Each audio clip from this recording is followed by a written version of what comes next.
Le scénario est digne d'un film de Claude Chabrol. Dans une famille bourgeoise de province, recomposée, une femme de 75 ans est retrouvée morte, étouffée, sous les yeux de son mari, lui-même ligoté. Le drame se passe ici, à Grandchamp, près de Vannes. Nous sommes en 2009.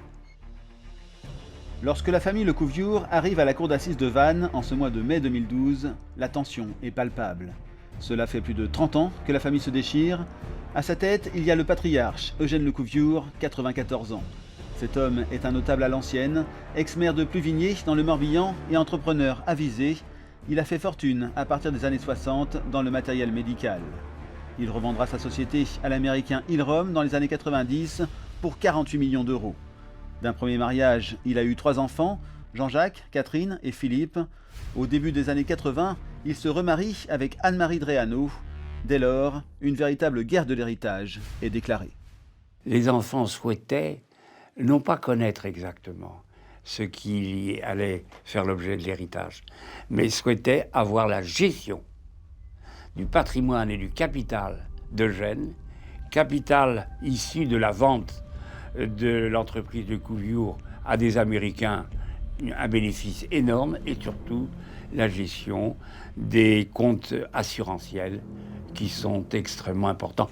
On verra plus tard dans la succession que les enfants Lecouviour n'ont jamais été spoliés du moindre centime d'euro à l'issue de ce mariage.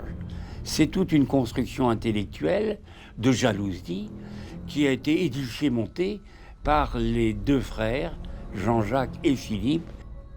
Revenons au drame. Dans la nuit du 9 au 10 avril 2009, 2 personnes s'introduisent dans la belle propriété des Lecouviour. Arrivés de nuit, ils ont pris une hache, puis ils ne se sont pas gênés. Une véranda magnifique, 9 trous on a trouvé dans la véranda, à coups de hache, et on grimpe au premier étage, on ouvre cette porte, le jeune Lecouviour n'a pas son appareil, il n'entend pas, et on va se jeter d'une façon horrible sur Annette Lecouviour. Malgré le secours de son mari, Anne-Marie meurt au bout de quelques minutes, asphyxiée par le bâillon et le ruban adhésif qui lui entoure le visage. Les enquêteurs pensent à un cambriolage qui aurait mal tourné, mais un témoignage les met sur la piste d'une affaire criminelle plus complexe. 2 hommes sont interpellés. Après leurs aveux, on découvre que le cerveau du crime, c'est elle, Josiane Lecouviour, femme de Jean-Jacques Lecouviour et donc belle-fille de la victime. Elle aurait commandité le crime via son jardinier contre la somme de 20 000 euros.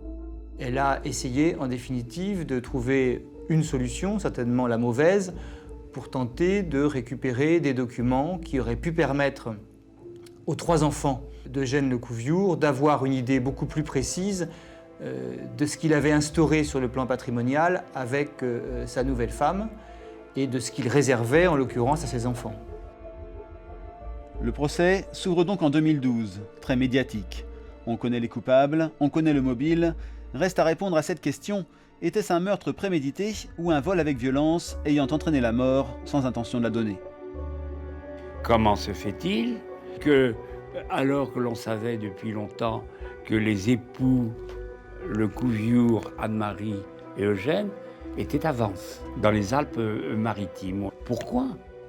Alors qu'ils avaient devant eux un temps, je vais dire, inespéré, de n'avoir pas commis ce cambriolage, tranquillement, de nuit, ou même à la nuit tombante, dans une propriété qui n'y avait pas de garde, et il est important de savoir qu'il n'y avait pas d'alarme.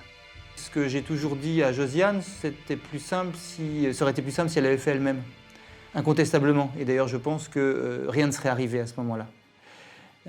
C'est vrai qu'elle n'a pas choisi la bonne solution en parlant à son jardinier, qu'elle n'a pas choisi la bonne solution en laissant celui-ci trouver 2 personnes qui allaient aller sur place. Ce qui est certain, et ça elle l'a toujours dit dès qu'elle a été mise en cause, dès sa garde à vue et jusqu'aux 2 procès, à aucun moment elle n'a commandité la disparition de sa belle-mère. Au bout de 5 jours d'audience éprouvants, les condamnations tombent.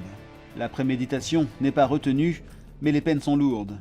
15 et 18 ans pour les 2 exécutants, 8 pour le jardinier intermédiaire, 15 ans pour Josiane Lecouviour. 15 ans pour quelqu'un qui n'a pas voulu la mort, ça me paraît d'une extrême sévérité. Et à mon sens, à chaud, c'est pas acceptable. C'est pas cohérent. Elle n'a pas voulu la mort de sa belle-mère. Deux accusés ainsi que le parquet décident de faire appel. Un nouveau procès aura donc lieu ici, à la cour d'assises de Rennes, en mai 2013. Du côté des accusés, on espère un allègement des peines. Pour les parties civiles, on espère la reconnaissance de l'assassinat. Le 13 mai 2013, tout repart de zéro, à Rennes. En détention provisoire, les 4 accusés se retrouvent côte à côte dans le box. Comme en première instance, l'avocat général relève, je cite, que les masques de ruban adhésif entourant le visage de la victime ne pouvaient avoir d'autre résultat que la mort. Oui, mais Josiane Lecouviure l'avait-elle commandité? La réponse en appel sera la même, c'est non. Pourtant, la peine de Josiane passe de 15 à 16 ans de réclusion. Un petit peu déçue parce que l'assassinat n'a pas été reconnu, maman a été réellement assassinée. Mais quand même contente parce que les peines qui ont été données sont les peines aussi lourdes que pour un assassinat.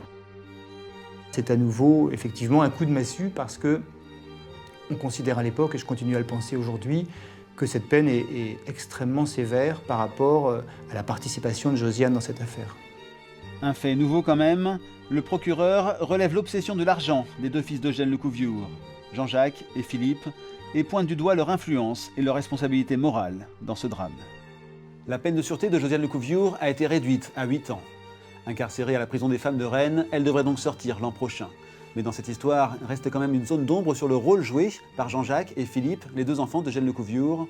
De là à rouvrir le dossier, c'est très peu probable, mais pas impossible.